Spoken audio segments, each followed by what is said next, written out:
It's another day, another vlog na naman. Isang mapagpalang araw sa inyong lahat.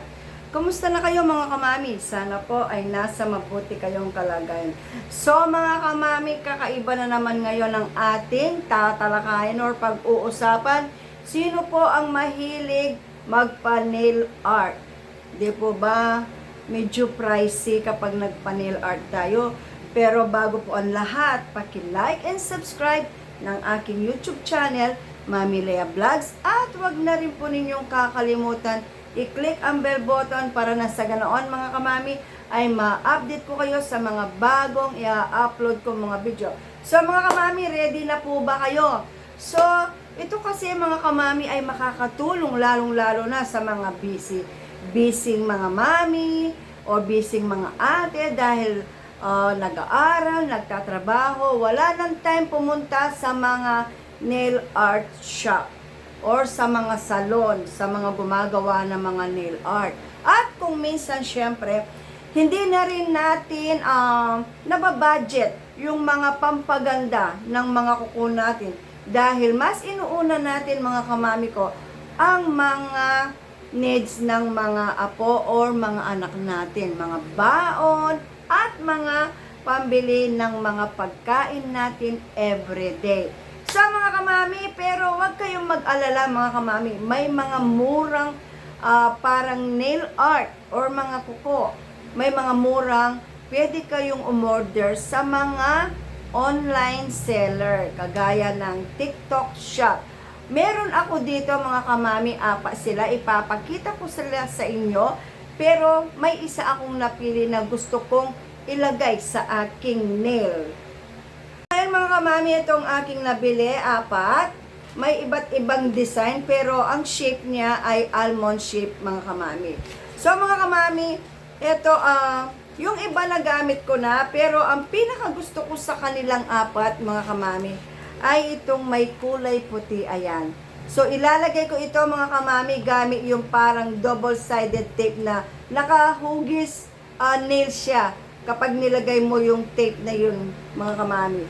So, mga kamami, so ilalagay ko yung tape tapos ipapakita ko siya sa inyo kung paano ko siya ginagawa.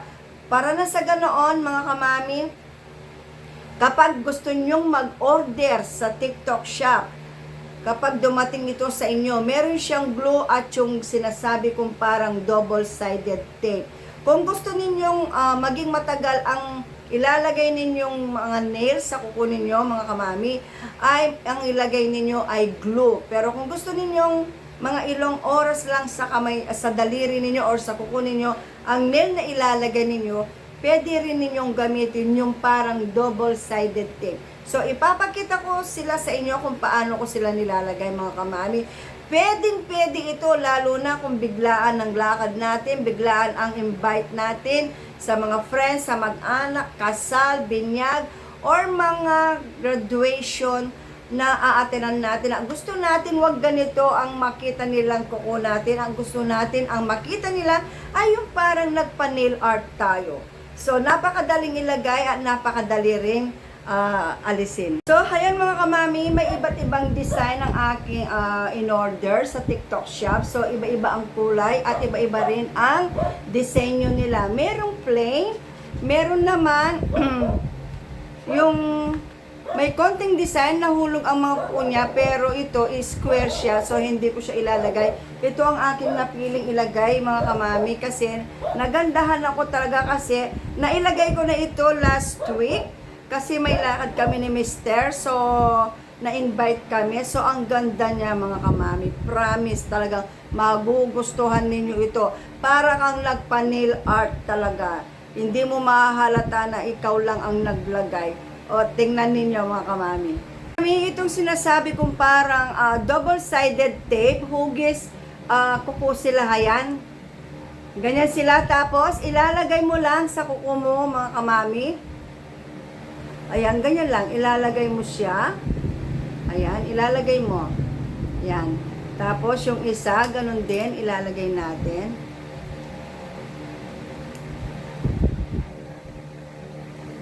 Ayan mga kamami. Lagyan natin lahat yung daliri ko.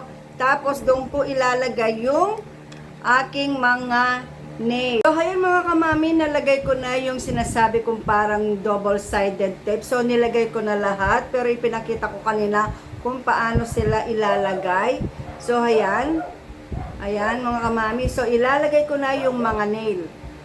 Ayan mga kamami, hiniwalay ko na yung 10.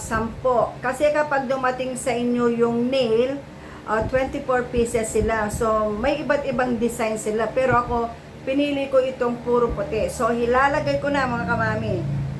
So, ayan. Ito ang pinaka-thumb mark. So, ayan guys. Ayan mga kamami. So, syempre, i-press natin para dumikit. Ayan. Tapos, ito naman, hintuturo. So, ayan. So, para makita ninyo kung gaano sila kaganda. Talagang ako na-amaze ako sa kanila, mga kamami. Nagustuhan ko talaga.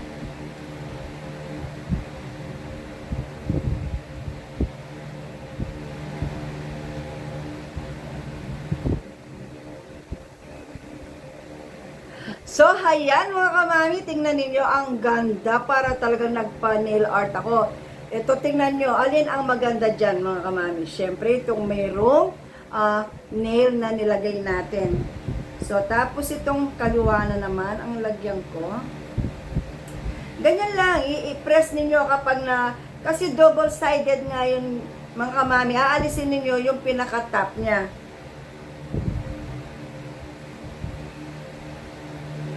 So, nasa sa inyo kung anong style or design. Pero ako ito ang aking napili. Pero may ibang design din siya. So, ayan.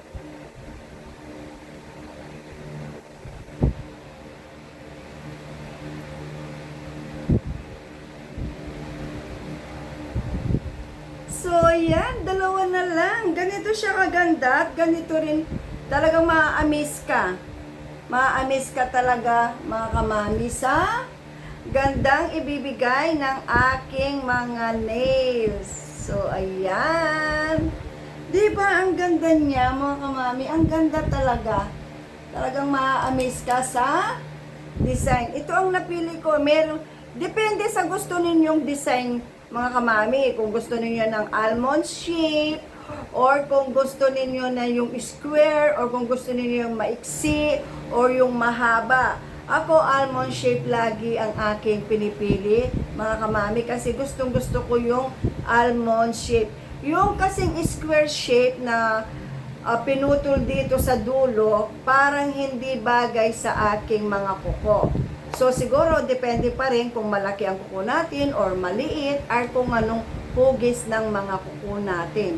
So ako, para sa akin mga kamami, mas gusto ko, ayan mga kamami, tingnan naman ninyo. So pwede rin natin palitan ng ibang kulay kung gusto ninyong may halo. Kagaya nito. Kagaya nitong dito sa isa, sa palasingsingan. Pwede natin siyang palitan ng ganitong kulay. Ayan. So nasa sa inyo mga kamami kung ano ang gusto ninyong ilagay. Pero ako, mas preferred ko itong puti na may dot-dot. Kasi napaka-eleganting tingnan, napakalinis tingnan. Tingnan naman ninyo.